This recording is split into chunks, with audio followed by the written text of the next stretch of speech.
This week on Head to Head, Kylo Ren's vision for the First Order. You're listening to Head, a Star Wars podcast. Two fans, two generations, all things Star Wars. Begins now. Hello, everybody. I'm Eric Vancil. And I'm Daryl Sanders. And we're your hosts for this podcast. So I was thinking about it. One of the things that we rarely talk about on this podcast are the toys. Nah. You know, and it's funny because, I mean, did you actually, I know you started getting into Star Wars in the 90s, but did you ever collect any of the toys? Yeah, I got into them a little bit. I didn't know so much about, as far as their releases, as far as like the whole, I know like when the movies came out, they had the special releases, but of course, like when I was growing up, the movies were already out. So it was kind of hard to kind of find those toys because by the time... Yeah, I was going to say, is like, and they went through a lot of different re-releases of things. And so they really didn't have a whole lot of Star Wars toys. Yeah, because you were in that sort of that no man's land, that dark period where there was really nothing going on. I mean, Star Wars was etched in the consciousness of everybody, but it was really kind of that dead zone. Yeah, it wasn't until like, and even when they re-released the original trilogy in the theaters again, like in 96, 97, somewhere around there. 97, Yep. They still didn't, if I recall, I don't know if they released toys again. I think there was that one period of time where they released, I don't know if they used like old He-Man figures or what, but it was like they came out with this Schwarzenegger-looking Luke Skywalker. Yeah, and it was like these really weird versions of the toys. Like the old wrestler toys. Well, the thing that was funny about it was, yeah, I mean, one of the cool things about when I got into it, because I was there from the beginning, was with each successive movie, you got a new batch of toys. Mm-hmm. So it was a really cool time, but it was funny because I was just thinking about it, you know, when just in thinking about when we were doing the podcast this week. And I remember being like 13 years old, and a lot of my friends at the time were like, you know, 2 or 3 years younger than me. So after I turned 13, it was kind of like I was still playing with toys, but I felt stupid about it, I guess. Like, you know, it's just not the same. Right. You know, and I would keep trying to, you know, play with the action figures and stuff, but it was like, okay, I just can't do this anymore. Like, this seems silly to me, but I wanted to. Right. Which I thought was hilarious because at the time that I was about 13, 14, like kind of in between there, the He-Man stuff had come out, the Transformers stuff had come out, and the toys were so cool. Right. And it was like, I was actually jealous of my younger friends. Because they got a chance to really enjoy it. Because they were all into it still, and it was like, I wanted to be, but, you know, I was just at that age where it's just like, it just isn't, I can't do this anymore. Yeah, you're not requesting that new, you know, whatever playset for Christmas. Now it's like I want clothes or... So the things that I got for my 13th birthday were the G.I. Joe had released, because the G.I. Joe figure series was probably like the last action figure series that I was collecting, because I had a ton of them. Mm-hmm.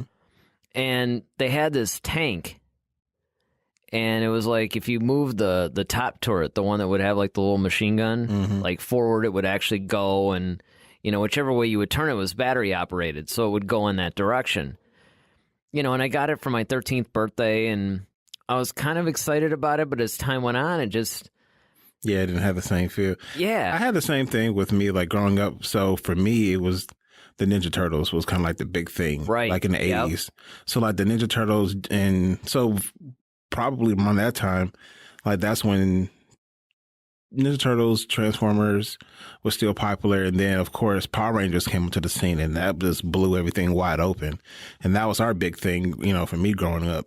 But I will say that it wasn't until Phantom Menace came out, that's when the toys kind of became a part of my life. Yeah, there was a definite resurgence. But at that point, I was in high school. Yeah, so I know. It was kind of like... I couldn't really enjoy them, although it was really cool because we worked together. And a couple of teachers bought like lightsabers, and they were actually having like lightsaber duels in the middle of the hallway. Well, I remember we even had like the blue and the green one, and we had them like crossed up above the alarm, and in the studio, you know, stuff like that. That was cool. Yeah, I mean, those things are kind of cool. I mean, I think they're cool. And I think from a collector's standpoint. Yeah, from a collecting standpoint, yeah, they're awesome. And then I think that with the toys on the back of them, especially like if they're released before the movie, that's how a lot of people get a lot of information about some of the characters. Oh yeah. So like, because they usually have Snoke those little was like cards and stuff. Yeah, in the back. Snoke was a big one, like for the Force Awakens. Right, with the reveal, like what That's they used to call Hugh Hefner Snoke, because he had that gold The robe gold or robe, whatever. yeah. And everybody was like, dude, what's up with this guy? So yeah, that's how, we kind of gleaned a lot of information about the movie or some of the characters that we weren't familiar with. So that was was the first time. It was the action figure, when you saw like Darth Vader, Dark Lord of the Sith, and you're like, well, what are the Sith? Mm-hmm. It's not like they ever mentioned it in the movie. Mm-hmm. Grand Moff Tarkin, same thing. They never mention him as a Grand Moff. You saw that as the name on the action figure. You heard like Governor Tarkin. Right. So you're like, well, I don't even know what a Moff is. All right. So, but whatever it is, a Grand Moff must be like extra Moff. Oh, yeah, I know. I was about to say something, but I forgot. I know. We have kids probably listening. So anyway. Don't make me check the explicit box on our podcast. Well, one day we should probably do like a whole like featured thing on the actual toys. That would be cool. That would be fun. I could look, well, you know what? I actually heard Toys R Us is coming back. Oh, that's cool. So, that's going to be cool. So I guess for those kids who want to have that experience again. Be a Toys R Us kid. Yeah, one more time. Guess we can drown our sorrows in the cantina. Yep, those are my toys. There you go. All right, well, now that we're firmly entrenched in the stools of the cantina. Yes. What are we talking about? All right, my friend. As I'm sipping on this lovely Absol Pure Water. One of these days, an affiliate marketing thing will be ours. Also known as Blue Milk. Yes. For the sake of this podcast. That's right. Hey, it's podcasting. You guys, until the video returns, you don't know what we're drinking. All the better. But I want to ask you a question. So we know that J.J. Abrams plans on doing like a lot of fan service for episode 9. We hope anyway. What do you think that he's going to do? Or what do you think? What do you hope that he's going to do? Maybe that's the better question. Well, I have this list right here of prepared. I don't know. It's like I do hope that in a way Palpatine is featured in this. That's a bit of fan service that I really kind of hope, because as I've said, in some of our previous shows, that I really think that story-wise you could make that work. The problem with the whole term fan service is that it has somewhat of a negative connotation. Mm-hmm. It's almost seen as a cheat. There's really nothing wrong with fan service, though. No. The problem comes is when you do like a fan service type of thing and you're sacrificing the story. Yeah, when it's forced or shoehorned in there. Yeah, right. I mean, and there's like the whole Palpatine thing. I'm trying to think of what other fan service. I wouldn't mind seeing something with Luke, though. Because we now know that Force ghosts actually can take on physical form. It would be kind of cool if, Luke did some. I would like to see an Anakin Force ghost. Okay. I think for me, I would love to see more of the prequel trilogy style lightsaber duel. Yeah, that would be cool. I would love to see something like that where it's high intensity, big action type thing, especially to close us out. I would love to see some just immense force powers being displayed. Yoda, I would love to see him one more time, of course. So I wouldn't mind seeing a Sith holocron that actually has like a recording of Darth Vader. That would be cool. And I actually, you know what? One of the biggest things I would love to hear one more time is Imperial March. Yeah, that'd be cool. Like somehow if they kind of like recalibrated, I guess, or even though I don't remixed it, if you will. I don't necessarily think it would happen in episode 9. This would be a little bit more appropriate for The Mandalorian, but I would like to see Boba Fett at least learn about his fate. Mm-hmm. Because, the whole idea that he has escaped the Sarlacc, even though that was an expanded universe thing, it still isn't really officially canon, even though, what was it? Somebody was wearing his armor in something that, it was, I think, in one of the novels, like the Aftermath trilogy. No. Somebody had his armor. So that it's kind of like, well, was he digested, but his armor somehow made it out? I don't know. That just seems to imply that he somehow made it out. But that's a bit of fan service that I wouldn't mind seeing. Yeah, more prequel references would be good too. Mm-hmm. That would be that would be cool because the prequels actually had such a rich story. Yeah, I was actually reading something where Ewan McGregor was actually commenting about how now fans are starting to appreciate the prequels a little bit more. Well, that's why they're having a whole Phantom Menace panel at Celebration this year. Yeah, and I think because, some of the fans felt kind of cheated initially, but he explained kind of like why, and he was even recanting some of his experiences as far as playing Obi-Wan in the sense of a lot of the stuff was him interacting with a green screen. Yeah, and it was tough on the actors. Yeah, without question. and then it wasn't until Revenge of the Sith that he actually had more interaction with Hayden Christensen. So that was a little bit more, and I think that gave a little bit more of a better performance out of all the actors because although you still had a lot of green screen work, you still had physical people that you could interact with. It seemed like the acting was probably the best in Revenge of the Sith. Definitely. And I think, he explained that George was just trying to do something different, of course, and push the envelope, especially now that he had the ability to do it with technology. Mm-hmm. I wouldn't mind seeing references to Plagueis.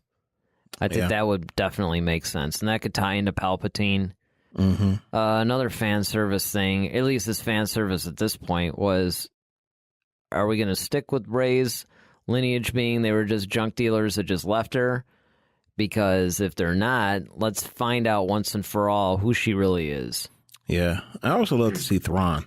Yeah, Thrawn would be good. And I think you could actually do that. Like, if Thrawn came from the unknown regions and appeared and met up with Kylo, that would be cool. That would be cool. I mean, there's so many different things that I can think, especially, with 9, it's wide open. I mean, I definitely think that the Lando thing was a cool bit of fan service that we actually are getting. You're right. But of course it was like, what fan service? Well, that is fan service we'll see. So, I don't know. It's going to be really interesting because, again, it's kind of like, you were saying before where it's like you don't want to shoehorn this stuff in. But at the same time, I think that you want to make it fun for the audience. And I think that that's one of the things that Star Wars has been sometimes missing in a way. Maybe not entirely with The Force Awakens, but with some of the other stuff. It's like Disney is just they're so tight with everything. They're trying so hard to protect the investment that they made in the franchise that they're almost afraid to have fun with it. And that was the whole point. Yeah. And it would be nice to just see some, it doesn't even necessarily have to be a fun movie, but just have fun with the movie. Yeah. Even if it's darker, take some chances. And I mean, I guess you can make the argument they did that with The Last Jedi and, people weren't too happy, but I think that they're just trying too hard. It's like, that's why you get the whole thing where they're firing practically every director they hire and, they're just trying so hard. So it's like, give us some fan service, give us the stuff that, we want or some references or little Easter eggs from the novels or the comics or whatever.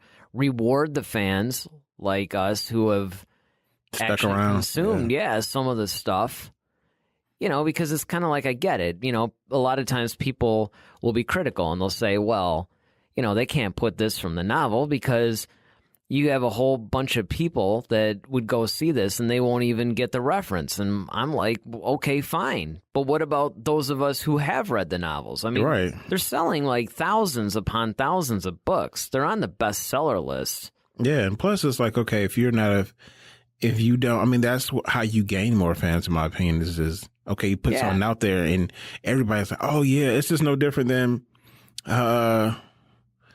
Avengers when Samuel L. Jackson, paged Captain Marvel. Mm-hmm. A lot of people didn't even know everybody left the theater. Who was that? Who was he calling? Exactly. Those of us who know kind of are into the Marvel universe knew exactly who it was. So we were like, oh, and everybody else is kind of like, huh? So, yeah, it's the same thing. It's kind of like they should, I think, work a little bit harder in rewarding the fans that do dive deeper into the other products that they offer. Yeah. By referencing in the films. And who knows, maybe that's what all these, TV series are about. Maybe that's the whole point behind them is like, okay, because there are a lot of, maybe not total Easter eggs. I know there's going to be some. And they did put some in Solo. Mm-hmm. They had, oh man, what was it? There's a couple of things that they had. Oh my goodness, it's been so long since I've seen that movie now. Which is, not necessarily... I did really enjoy the movie, everybody. It's just, but in the main bad guys' little room, he had all those artifacts. There are all kinds of different Easter egg type stuff. Feel free to chime in, guys, if you remember specifics. I do usually remember specifics. It's escaping me right now. Which is embarrassing because I'm usually the one that's telling everybody else about them, and now I can't think of them. Well, I mean, even continue on with episode 9. There seems to be a lot of rumors about flashbacks. And I know we've seen some in 8. Yeah, that was basically the first one to feature some flashbacks. Yeah. Now, would you be upset if you saw a lot of flashbacks? No, I always thought that flashbacks actually help enrich the story. I like seeing flashbacks. In fact, one of my favorite movie styles is when they'll show a particular point, like kind of like 2/3, like it opens with some scene and then it'll go, 3 weeks earlier. Right, and it shows you what led up to that. Yeah. I love that. Yeah. It's like one of my favorite techniques. Yeah, techniques that they use, and it works every single time, and it gives that context and, you see them working. And then when you get to that scene again, it makes sense. It all makes sense. Or maybe it puts it in a different context and you're like, oh, okay. So I've always thought, even when they'll have different things where they'll flashback, I think it just adds something. And I always thought that was one of the weird traditions that they were hanging on to that I didn't really think was all that necessary. Like everybody's getting hung up on there can't be flashbacks in Star Wars. Yeah, and it's just like, well, why not? Yeah, I'm like, why? Okay, yeah, it hasn't been done. Well, neither has like physical Force Ghost either. Neither is a lot of things. I mean, there's certain things that, yes, you do want to adhere to the parameters that were set pretty much by the original trilogy, and you want to stay within that framework. But within that, I think that there's some... And I think even with Star Wars, because we have seen, you can't call them flash forwards, but I will call them visions of the future. Well, yeah. So we've seen that. So why can't you have a flashback? Sure. I just don't want things to be so flashback where it's almost kind of like a Family Guy episode. Like, remember that time when? Well, and again, it's a fine line too, where you want it to feel like a Star Wars film, right? And that's what I'm just concerned with. I just don't want it to be too much of it. But I can understand if it, once again, as always, if it serves the purpose of the story. But I just don't want it. It can still serve the purpose, but if it becomes too much, it's like, okay, well, we just need to hope another movie that kind of fits in between this, and then you give us this movie, but don't make a whole movie about flashbacks. Well, that's another good point too, is that there's other movies where, they jump back and forth so much. Yeah, that you lose track of where you are. Now, a good example of that actually would be the novel The Last Shot. That movie is constantly going between, like, somewhere after Return of the Jedi. Oh, the book Last Shot. Yeah, the book The Last Shot, the Han Solo Lando Calrissian novel. The one that I had famously not read, like, every week. It was like, well, I haven't finished it yet. Yeah, that one. It took place in 3 different time periods. One of them was pretty much some number of years after after Return of the Jedi, Kylo was like a little baby. And then it would go back to like 10 years before the events of Solo. And then I think about maybe 5 or 10 years after the events of Solo or something like that. So there was like 3 time periods, but they kept jumping around, and you really, and for somebody like me who was taking like 3 months or something to read the book, sometimes it would take a little bit of time to actually, get back into that groove. Yeah, because they're jumping around so much. So yeah, they jump around too much. But again, I thought that flashback scene that they did in The Last Jedi felt like a Star Wars flashback scene. Yeah. I was okay with that. It didn't feel foreign. It didn't feel like it didn't belong in the movie. Mm-hmm. And I can honestly say that even if, you have a situation to where there are a lot, if it serves the story and it's necessary, I don't think that people would go, man, there's a lot of flashbacks in this. It's if it doesn't serve the story and it feels like it's a cheap technique, then I think, people might go, okay, guys, we get it, Yeah, definitely.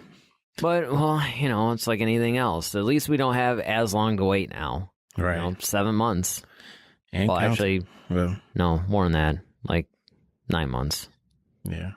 But it's still, we're getting there. I'm thinking it's May already. I wish. Yeah, I know. It's all the snow that we're getting around here. It's kind of like, come on. Exactly. But my last thing I wanted to bring up was, I know that Celebration is around the corner. Mm-hmm. And, I know we're going to anxiously await to see like some of the panel discussions and stuff like that. So, and I know we tried to get there, but hopefully next year we'll make it. Yes, my famous little rant of last week. Yeah. But kind of stung people. If we were able to go there, and let's say everybody from the films who were still living we're at the No Force Ghost. We're at Celebration. Who would you want to interview? Ian McDiarmid. Okay. And he will be there. Yeah, I know. But I mean, he's definitely one of them. He's probably the main one. Like, if I had to just pick one guy, he would be the one. Okay. Why him? Number one, he's really into his character, because a lot of times people will be like, well, wait a minute, I thought you said like Han Solo is your favorite. Wouldn't you like to interview Harrison Ford? Look, Harrison Ford's grumpy. He doesn't even, the problem with Harrison Ford is that he doesn't really appreciate his character in the sense of really understanding the depth that Han Solo really has. He looks at him as a very one-dimensional character. Therefore, he's not very interesting, which is why Harrison Ford would actually talk your ear off about Indiana Jones, but would like to avoid the subject of Han Solo altogether, just because he didn't feel he was that interesting of a character. So even though he is one of my favorite characters in the whole series, he wouldn't really be all that into talking about it. Ian McDiarmid, on the other hand, loves the character of Palpatine. I remember watching his interviews at the last Celebration, and it just made me want even more. And of course, Mark Hamill would be another one, because he's just always he's just into Star Wars, period. Yeah. And he would be a fun person to dissect his character and to go into some depth, because again, it's somebody who really appreciates the character. And it's an interesting enough character. Like, another person that might be into it, but I don't know how long I could talk about it, would be Anthony Daniels. He loves the character of 3PO, obviously, and he could talk at great length, but it's kind of like, I don't know, there's only so much you can really glean from him. Yeah, and delve into it to where it would even be an interesting conversation, although he would be up for it. For me, it would be James Earl Jones.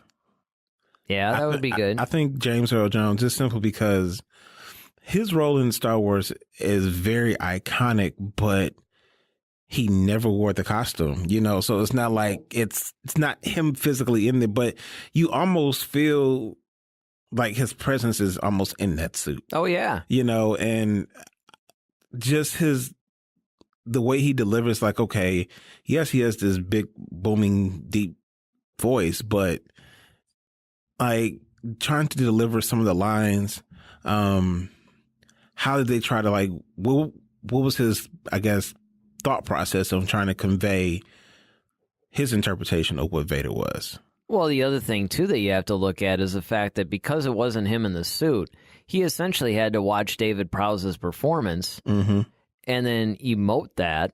Vocally. Yeah, and that would be really weird because, it's different if you're the one in the suit and then you're going back and doing the voiceover. Mm-hmm. But when you're just called in to do this voice work and you're watching this guy's movements, it's how do you do it without making it feel like it's a voiceover? Mm-hmm. How do you make it feel like, okay, you're the guy in there and that's actually coming from a speaker box from the technology of your suit? I mean, that is a good point. That's pretty amazing. Yeah, I mean, and that's what astounds me is with James Earl Jones, especially, delivering to, some of the iconic lines, even how they mixed in, like, okay, the breathing. Like, does he have to know, like, when there's a pause with the breath, or does he just say it and they just fix it in editing? Like, just all that goes into voice acting is just amazing to me, especially for somebody like him, and especially to have him still around to talk about even what that character is like for him, because he's played so many great characters throughout his career. And of course, he's done the voice of Mufasa for The Lion King, and that's another big one for him. And like, and they're kind of similar in a way. You just want to talk to him about Coming to America. That, although that's another iconic one too. And that's one of my all-time favorite movies. Come on, man, they even use the whole "Do not alert him to our presence" line. Yes, I mean, that can't be accidental. Yeah. Somebody had to write that in. Somebody was a Star Wars fan and said, "Oh, we got to make him say this." Yeah. And it was funny because it took me years of watching that movie till I realized, like, wait a minute. I didn't even realize that we were watching in the studio that one day. And I remember when he said that line and there was a couple other, I'm like, wait a second. Yep. Like, I didn't even catch it the first time that I saw it. And I saw that one in the theater. Yeah. So I think that that's who would be my pick. Of course, Mark Hamill, too, because he's just such... I could talk to him about a bunch of stuff because, of course, he plays one of my other favorite iconic characters, the Joker. So, I mean, watching him do the line from the animated series live was just amazing to me. So that was... so I would also like to talk to Sam Witwer because, he's done a lot of voice work now, too. Besides his work in the animated series, he was also the voice of Darth Maul for Solo.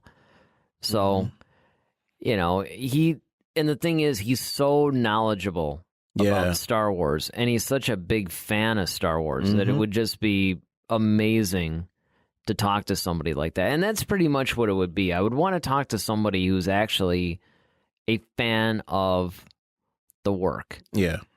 Somebody who really appreciates Star Wars. These are people that do read the novels and the comics and stuff like that. People that are playing the characters, but they're also really into the thing. Mm-hmm. Those are the people that would be interested to, like if I were going to talk to somebody like Harrison Ford, I would probably, talk to him. I'd probably be more trying to convince him that his character wasn't one-dimensional. Right. But I would talk to him about... some of my other favorite movies like The Mosquito Coast. Not even necessarily, Indiana Jones, although I probably would too because it's another iconic one. But, just some of the other characters that he's played that I've loved over the years. But, I mean, that's why it's too bad that Carrie Fisher's not with us anymore because she would have been another one. Because she loves Star Wars. Yeah, and she kind of has that, funny, sarcastic, witty thing about it. And, so that would just be a fun conversation. Yeah, she's awesome. Well, all right. Well, I guess it's time to, finish that last sip and get out of the cantina. But what about you guys? What do you guys think of, what fan service are we going to see? Or, do you have a problem with the flashbacks? Or what living actor, or hey, let's expand it, any actor, living or dead, if you can have a chat with them You know, Talking who about would it be? Yeah, your favorite Star Wars character. You know, you can always hit us up on Twitter, Facebook at headtoheadsw, and you can email us now, Star Wars at headtoheadswpodcast.com. All right, well, it's time for that segment that you always love to announce. Yes. What do we got? Duel of the Fates. So this week for Duel of the Fates, we have the question for episode 9. It's always a question. Would you rather have Palpatine return or have a new villain for episode 9? And it has to be one or the other. It can't be both. Yep. Palpatine's return. Only because, and it's not just the fan service thing that I talked about before. Mm-hmm. Although it definitely would be fan service. But I do think it would make the most sense. Okay. Only because, and again, you have to be, you know, a little bit nerdy and read the novels and the comics and all that other stuff. But even if you didn't, if you just take the scene in Revenge of the Sith where he talks about Darth Plagueis and, you know, he talks about all this other stuff and how there's that ability to resurrect and stuff, and you know that Palpatine was obsessed with that, studied it, it's conceivable that he knew how to come back. Mm-hmm. Which could also be part of the reason why he was never all that worried about anybody killing him. I mean, sure, he had his royal guards and he had, you know, other stuff too, but a lot of that was to keep up appearances, like I'm the fragile, frail old emperor. Mm-hmm. So, I mean, the thing is that it's plausible for him to return. It would tie in the whole prequel thing with the Plagueis storyline. So it would actually make sense. I mean, it would make sense for him to do that. And it would also be, you know, as a fan, very satisfying because you would get to see Palpatine again. It'd be like Palpatine 2.0, but I don't mean a clone. I mean, as in just like the return of it. And it would really tie up the saga. It would, because, you know, the comics and the Darth Vader comics, spoiler alert, you know, they did reveal that Palpatine is the one that actually impregnated Padme with, or not Padme, but Shmi with Anakin. Mm-hmm. So it's kind of like, you know, it's sort of like this weird, like... Immaculate Conception, almost. Yeah, except more like the evil version. Yeah. So, I mean, you know, he manipulated the Force to create Anakin Life, in the womb. basically. Yeah. Like Plagueis basically taught him. And Plagueis, it's canon that Plagueis had that book, you know, how to create it, basically. So it would just make sense. I mean, a new villain would be interesting, too, but only if that new villain came from the unknown regions, which they have teased. Mm-hmm. Then, of course, you also have the mentions in the novel about how Snoke had another apprentice. You can go that route. Right. I just don't know if that would be as interesting. I think it would be it's a hard one. It really is. Because I mean, to see Palpatine again would be cool, and it would be kind of frightening for Luke, you know, like that's the other like thing. holy crap, like yeah. You know, and it's just like Rey's not prepared to deal with this. You know, so but at the same time I think a new villain would be cool, simply because I would love to see, like you mentioned, something from the unknown regions. Because I would love to see something that would spook Palpatine.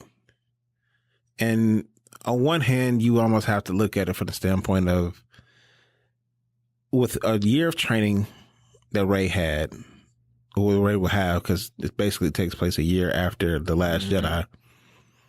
If it were Palpatine, would she be strong enough to defeat him?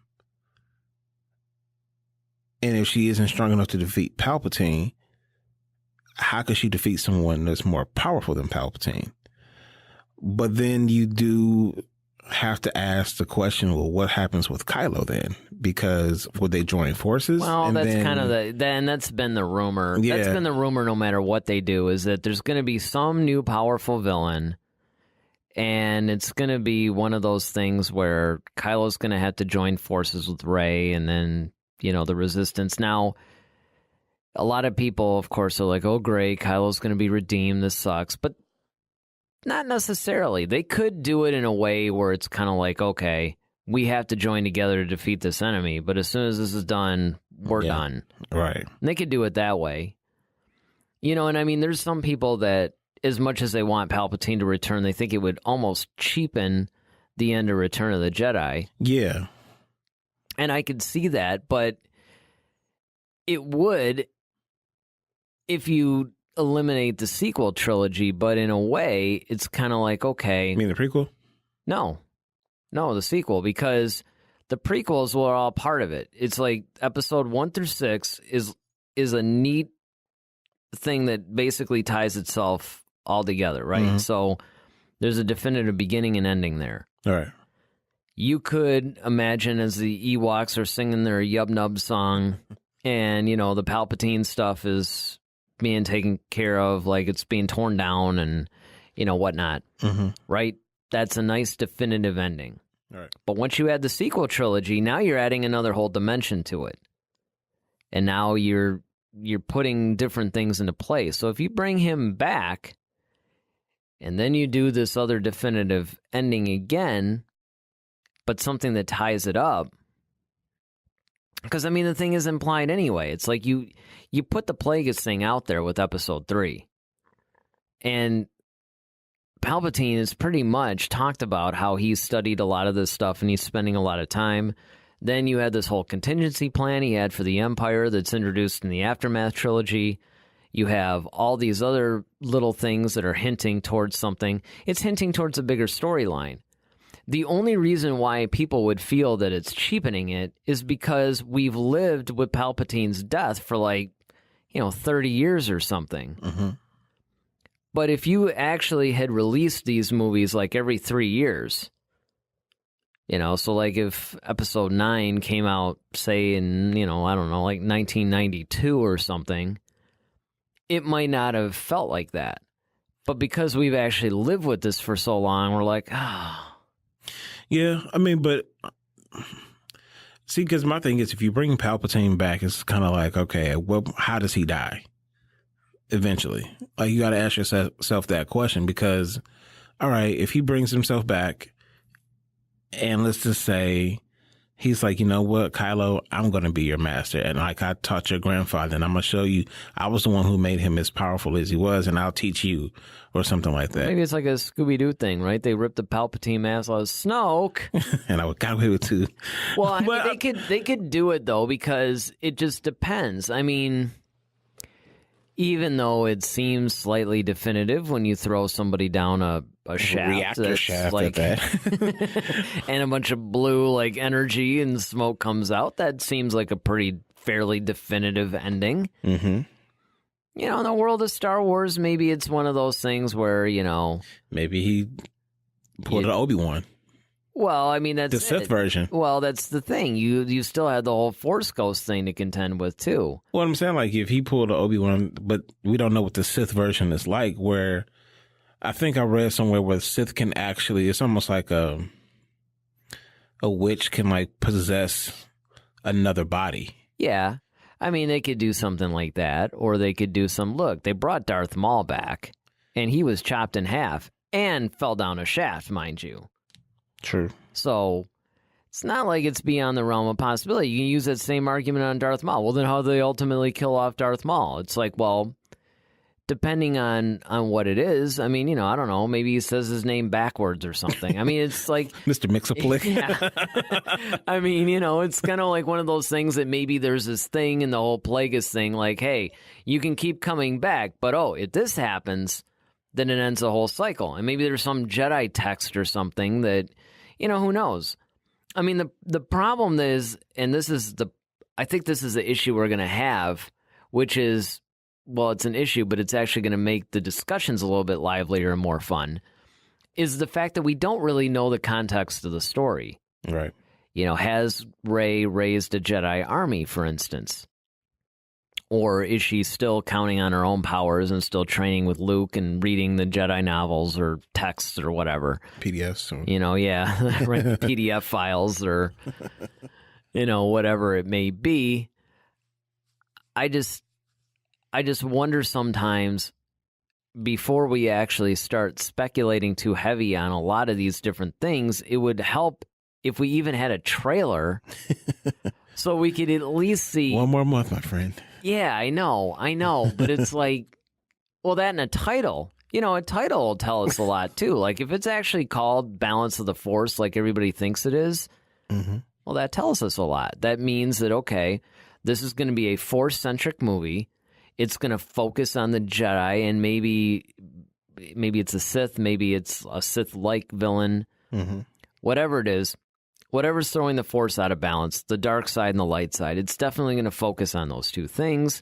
You can then put Palpatine in this, use the Plagueis thing in this. Maybe there's something that really eliminates the dark side. Or maybe you had this whole Palpatine and Kylo thing, and all of a sudden, oh, look, there's somebody from the unknown regions. And Palpatine's kind of like, oh, crap, this is actually what I was afraid of. Okay, campers, we're all going to band together. And, I'll tell you this, the only thing that I would like better than a Palpatine return is if you made the new villains the Yuuzhan Vong, or at least made them like that. That would be cool, because I honestly thought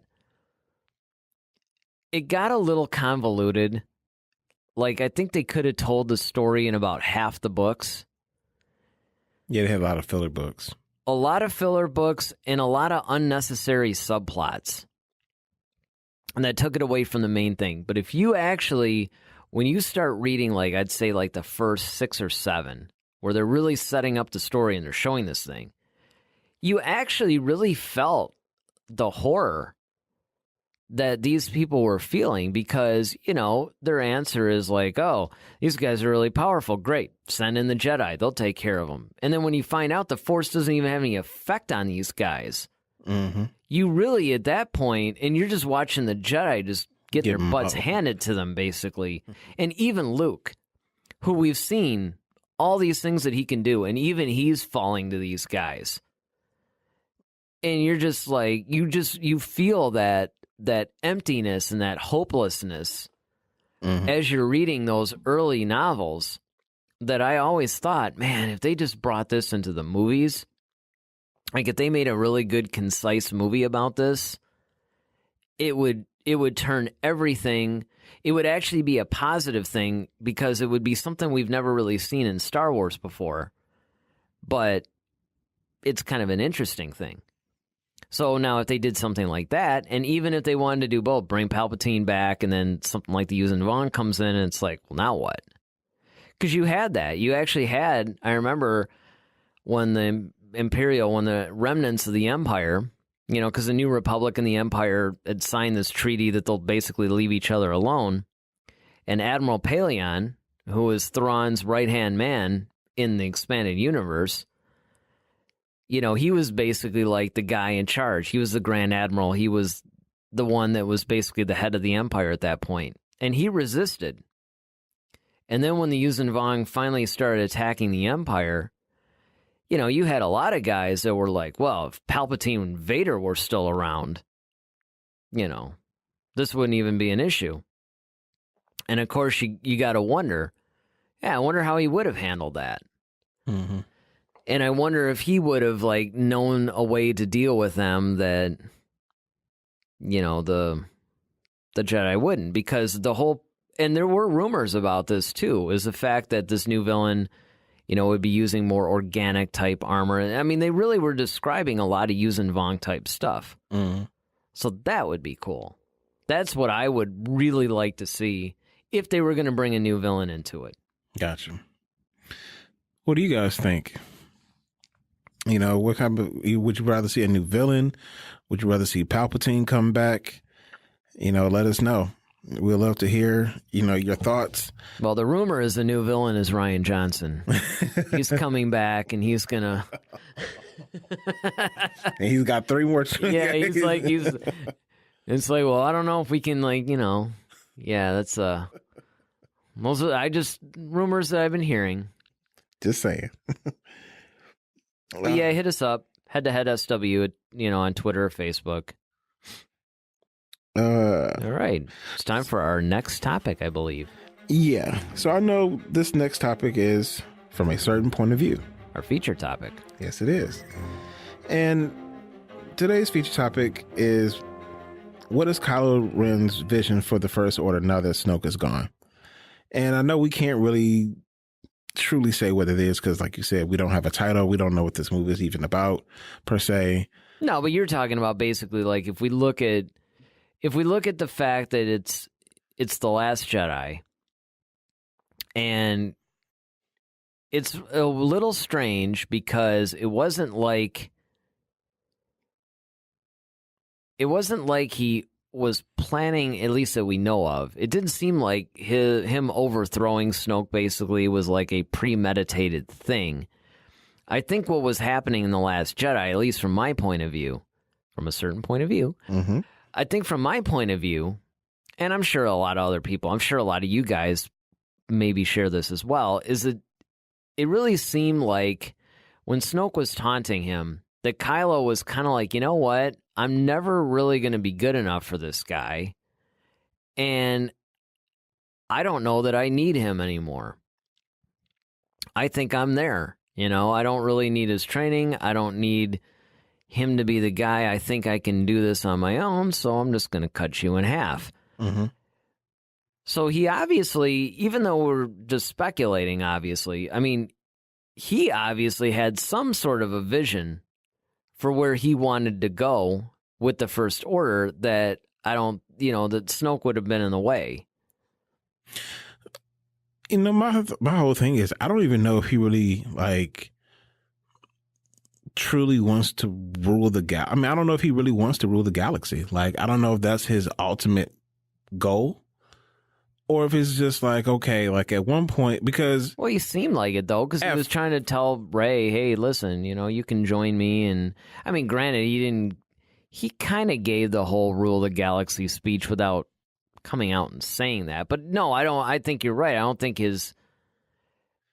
Because, I mean, initially... Well, that's why we're discussing this, because I don't even know if he really has a vision. Yeah, and that's my whole thing. He's so unhinged, and we don't know what his end game is. Because, in The Force Awakens, he talks about Vader.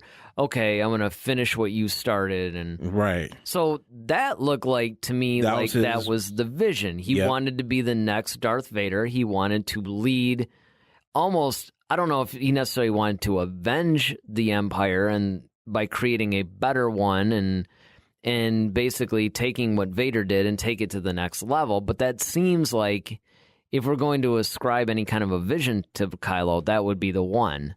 Right. And my thing is okay, well, now, because see, my thing is, I don't think he really truly understood Vader's plight. Well, I don't think he really understood Vader, really. That's I think what I'm saying. Because I think, he has this misconception of who Vader was based upon the time in which he grew up and what he's probably heard about, but he really doesn't even understand, how Vader really became Vader. And, right. And I think that is where Kylo is misguided in a lot of things. And because Vader didn't want to be Vader. But here's that was problem, never his thing. It was his whole thing was okay, I just want to be able to keep the ones I love from dying. Right. That was Anakin's actual whole point, because of after his mother passed. He thought Palpatine had the answer to that. He thought Palpatine had the answer, and Palpatine knew that, and he just manipulated him into that. So. But that was his ultimate burning desire, was just to keep the ones he loved from dying. Kylo doesn't have that problem. So what is your, and of course, once he's under the servitude of Palpatine, he realized, well, okay, it's too far gone for me. I've killed all the Jedi. I've done all these horrible acts.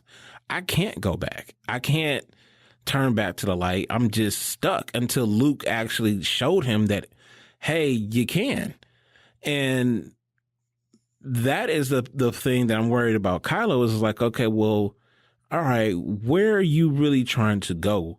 But see, that's why I don't think we can really answer that without truly knowing who Snoke is. Because why was Snoke able to appeal to him? Mm-hmm. And why did he start seeking after Snoke instead of Luke? And, you know, it's like if we know who Snoke was to Palpatine and Vader and what knowledge he possessed and all this other stuff, it would better put into context what Kylo's whole motives and everything were, because, you know, we don't really know. I mean, all we know really for sure is the fact that obviously Kylo, for some reason, idolized Vader and wants to be the next Vader and basically wants to continue on what he thinks, anyway, Vader was trying to do. Mm-hmm. So we would actually have to know who Snoke is to know, one, how did he even get in Kylo's head? Right. And once we know that, it's like, okay, well, what was Snoke's whole vision, actually? Yeah. You know, I mean, in a lot of ways, there's certain things that are obvious, you know, conquest of the galaxy, I suppose. But even Snoke doesn't really seem like he's all that, I guess, bent on galactic domination like Palpatine was. Well, I think that's kind of where, because I mean, you calling yourself supreme leader and all this stuff, and it's just like, all right, you know. Yeah, but it's almost like supreme leader of what, though? He's a supreme leader of the First Order. And obviously he's trying to conquer the New Republic, so I guess there's that. But it's like, if he is from the unknown regions, is there some bigger thing at play here? Almost like, is he the beginning of an invasion force? I mean, see, there's so many unanswered questions, and that's the problem. That's what makes this so difficult. And then when you look at Kylo Ren's later feelings... Outburst. Yeah, right. You know, towards the end of The Last Jedi, it's kind of like, okay, well, let's just let the past die and just start over and just do our own thing. Right. So now I actually think that whatever his motives were, they shifted, and who knows, maybe they're shifting back because with the new rumors, of course, we're getting with 9, you know, it's almost like, okay, he's looking at Vader's, well, it's not even a rumor. I mean, that's actual footage that's been reported, is that Kylo looks relatively the same as he did in 8, and he's looking at, you know, Vader's burnt helmet, and so he's obviously getting that Vader connection back. Mm-hmm. So it'll be interesting to see what it is, because I don't know if we can really even guess without really knowing the answers to these other questions. Yeah, I mean, I'm just really, I think ultimately he wants the power to do whatever he wants to do. Yeah. I think that's ultimately what his thing is, and I think he just wants to have the ability to do it, and no one can really stop him from doing whatever it is that he wants to do. Well, it also seems like he's still a little hurt by what he sees as his betrayal from Luke, and he wants to destroy all that Luke cherished and held dear. Mm-hmm. You know, but I mean, you still see like glimpses though of, because he killed Han Solo, but he couldn't kill Leia though. Right. You know, he was about to, but he was just like, yeah, I just can't do it. And then he actually was shocked when his comrades actually did fire upon him. Yeah. When he was like, oh crap, he just knew he couldn't do anything about it. Mm-hmm. And so yeah, he bailed. So I mean, there's still something going on in there. Yeah. Which I'm sure they're going to explore more, you know, in 9, but it's going to be really interesting because, yeah, you don't really have that whole definitive thing going like you did before in the original trilogy, or even in the prequel trilogy, because that, of course, was the build-up that led to the events of the original trilogy. So that was a little bit more defined. That's another thing that I'm finding about this sequel trilogy that makes me think that Disney and Lucasfilm just did not have any kind of a real plan or end game or anything with this, because it just seems like a choose-your-own-adventure type of thing, where every director can come in and go, well, I'm going to go here now. Mm-hmm. Just kind of open up the whole because it's not floor plan, if you will. Right. I mean, on one hand, I guess it's kind of cool because it creates this situation where you really don't know where this is going. We're 2 movies out of 3, and we still really don't know where this is going. Mm-hmm. You know, I mean, at least by Empire Strikes Back, you knew by the end of the movie, okay, they're going to go try to rescue Han. Luke has to face Vader. There's going to be certain things were going to happen. You just didn't know how it was all going to fall into place. Right. In this, you have no idea what's going to happen. Mm-hmm. So it'll be interesting. Indeed. Well, I don't know. What do you guys think? Do you think that Kylo wants galactic domination, similar to what Palpatine and, Vader ultimately wanted? Do you think that there's something else going on? Do you think we don't really know? I mean, are you just saying, hey, we're just going to wait till 9? Let us know on Twitter and Facebook at head-to-head-SW. Or, comment in the YouTube version of this too. And subscribe to us. We like subscribers. Yes. On iTunes. All right, now it's time for my favorite, our last segment where we answer your questions, and it's a little segment we call Clear Your Mind. All right. What do we have for our first question? First question comes from Alexandria Quill. And her question is Disney going to make a Palpatine movie, or is it just a rumor? Yeah, it's a really Palpatine-centric episode this week. I see. Palpatine is on everybody's mind. Well, as far as... So the way the question's being posed by Alexandria, it almost sounds like she's been hearing that they're going to make a Palpatine movie. Yeah, I mean, there's a lot of people clamoring for it. There's a lot of people. Yeah, there's people clamoring for it. And I've heard that there might be something, but honestly, in my opinion, and if Disney is smart, I think this would be a great time to make it a streaming. Oh, yeah, definitely a series. You can't do this in a movie. No. I think you need to kind of go back. And there's been a lot of talks about a Palpatine movie. And honestly, I really don't want to see, if they do it, I don't want it to be, oh, he was some orphan kid that got hurt, or, rape gangs. I just want him to just be pure evil. He basically was. I mean, but it depends. It depends on what they want to do, because the Plagueis novel actually was sort of the Palpatine origin story. Mm-hmm.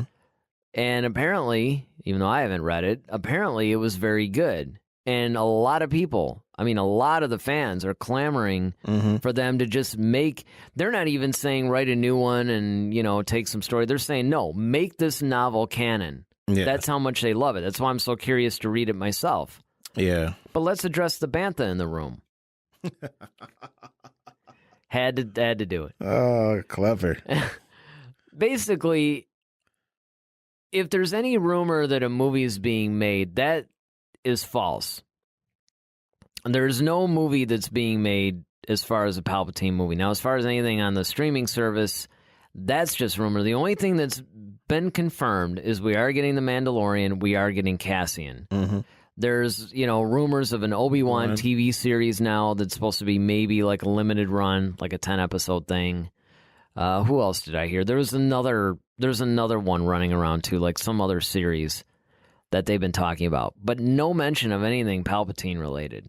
Yeah, I've heard people claiming that they're talking about it or whatever the case. Well, but that's it. And that's just, once again, I think that's all speculation. But well, it could be. But here's the thing, and it's funny because I'm trying to remember what show I watched. I watched some show, and it was one of those industry insider type of things, and they were talking about Star Wars, and it's like, look, there's a lot of things at any given time that are in development. All that means is that somebody pitched an idea, and they said, yeah, go ahead and work on that, develop it. It doesn't mean it's going to be made. It just means they have the green light to go ahead and develop the script and start doing anything. But it's not like nobody's hiring no one greenlit crews. anything. And it's not actually being made. So that's what that means. So and the thing is that there's hundreds of movies that are in development that are commissioned by the studio, but there's no guarantee that's going to be made. And that's probably where the Palpatine movie or TV show sits.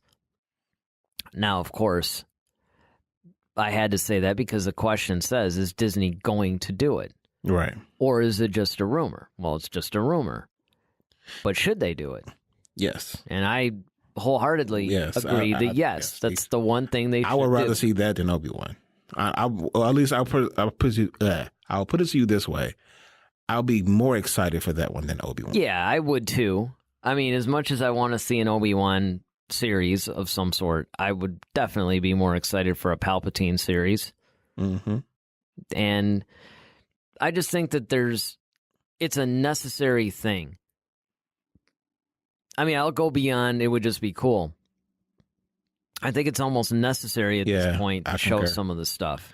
Yeah, just because, I mean, you got the most powerful guy. I mean, granted, when we first, well, I can't say when we first got introduced him because we got introduced him in the original trilogy, but if you're actually taking him back to like, okay, how he became the Emperor, then you go back to episode 1.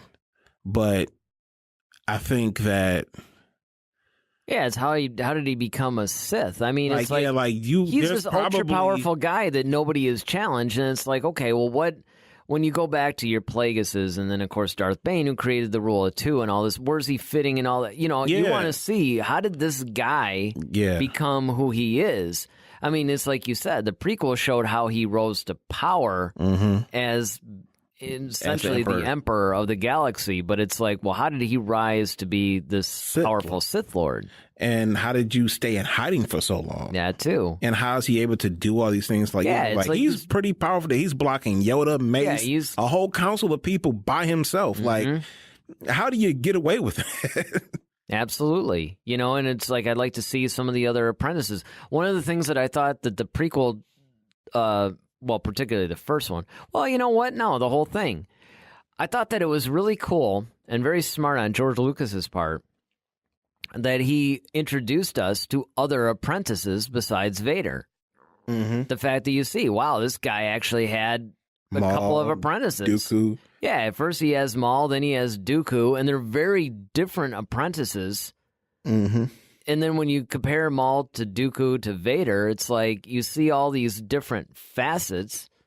Yeah, and I think you mentioned as far as a book, when we were talking about books, about how Dooku got seduced to the dark side. Yeah. Because he was Yoda's apprentice. Sure. I mean, and that just speaks volumes, too, when, you know. I mean, they do bring a little bit of that up in Dark Disciple, believe it or not, like how he fell, and it actually enriches the whole thing. And it made me go, man, I really want something that just deals solely with his fall to the dark side. Because you could kind of see, even though, like, Dooku being Qui-Gon's instructor or master, like, okay, I could see why those two were put together. Oh, yeah.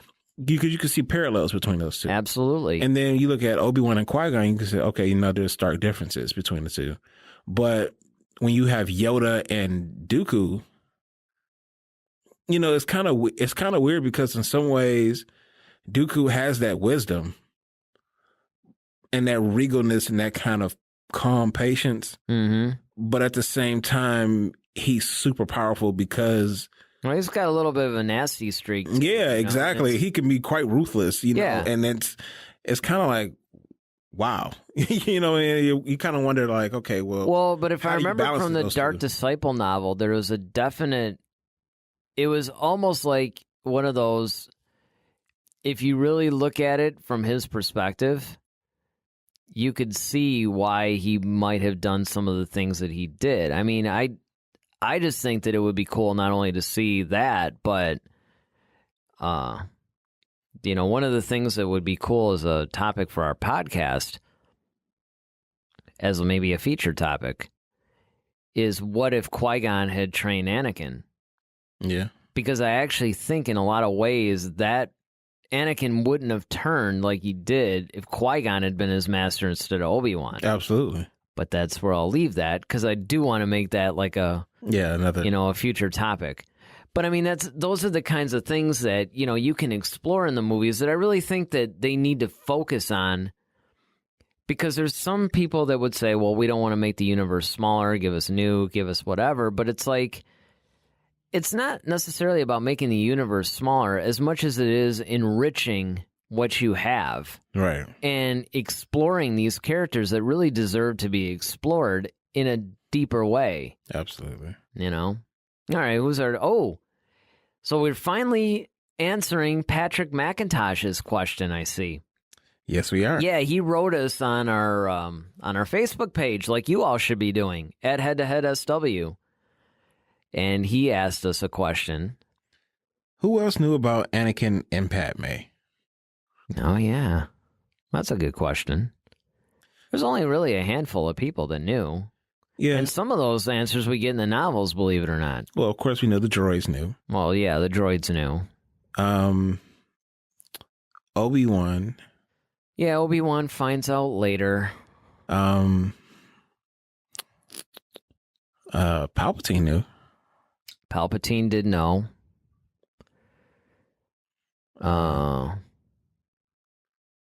Who else? Well, you gotta, I mean, it might be reaching a little, but it seemed like Owen and Beru kind of knew. Sort of. Sort of, yeah. I guess they could probably sense it anyway. Yeah, put two and two together. Yeah. But, yeah, I think those are the ones who we could. Yeah, I mean, those are the primary. Well, the guy that performed their little marriage ceremony. Well, yeah. Yeah, of course. Yeah. Handmaidens probably, possibly knew. Yeah, possibly. But, yeah, those are the main ones. I'm trying to think.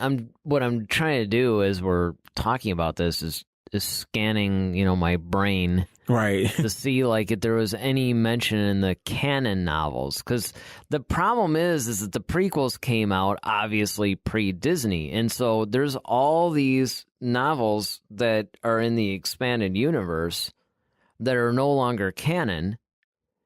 And sometimes, with these readers, especially they might like me, because I really read a lot of those expanded universe books. Mm-hmm. And sometimes it's kind of like I'll run into a situation where I'm like, man, was that in one of the canon novels or is that an expanded universe thing? Yeah, and that's what I'm trying to be really careful about right now. It's like, okay, I might blurt out somebody who knew in the expanded universe, but that hasn't been officially recognized as canon. Because, you can get really ridiculous. Well, the medical droids that, delivered the babies knew. And, right. You could go a little strange, like the little galactic Uber driver that, dropped them off at dinner or one of their secret meetings or something. But, it's really interesting because, you got to wonder if some of the Jedi knew but just sort of turn a blind eye to it.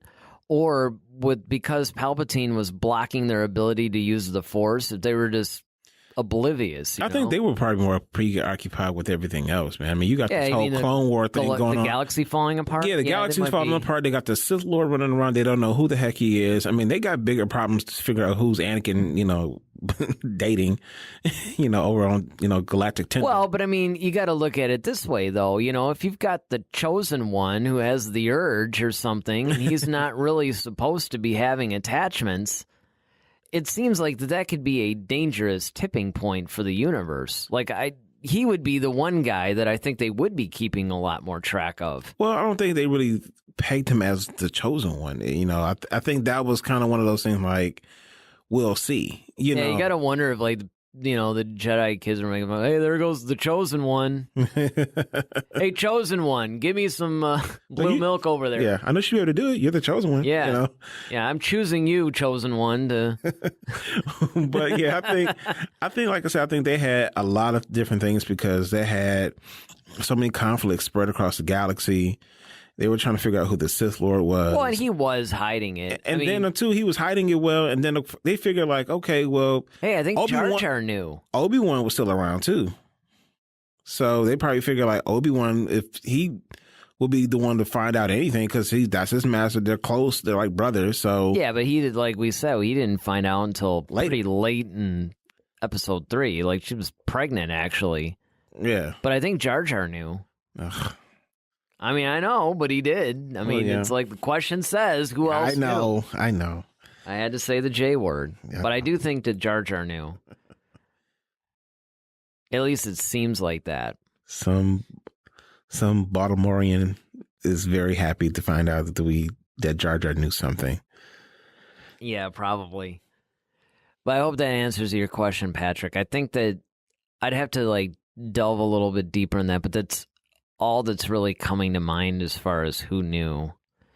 Like I said, I mean, if there's anybody in the expanded universe, you can't really count that because it's not canon. I don't recall reading any books, that would... Now, even the Queen Amidala book that just came out, that was pre-relationship.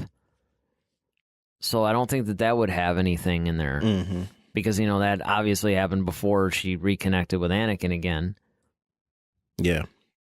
Yeah, I don't know. It's an interesting I think that's thing. It, though. Huh? I think that's it, though. Yeah, I think that is. I mean, I honestly think that is it. And that's it for our show. Actually, that's true. Yeah, that's it for our show. So, as always, subscribe to us on iTunes. Hit us up on Facebook and Twitter at HeadToHeadSW. And if you guys have any ideas for topics that you'd like us to cover either in the Cantina or from a certain point of view, you could certainly write us at any of those social media sites and let us know. Or maybe you have a duel of the fates. You'd like to pit us up against each other on, some issue like, hey, I wonder what these guys would think of this versus that.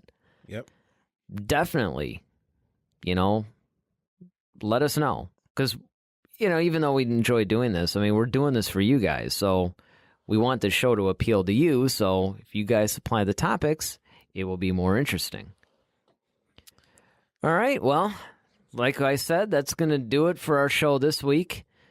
Hope you guys are having a good week and have a good week next week. And we will definitely see you next Monday at 6 a.m. I'm Eric Vancil.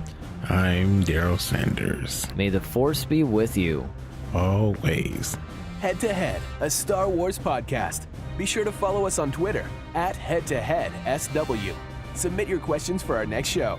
Visit our official website at headtoheadswpodcast.com. Until next time, may the Force be with you, always.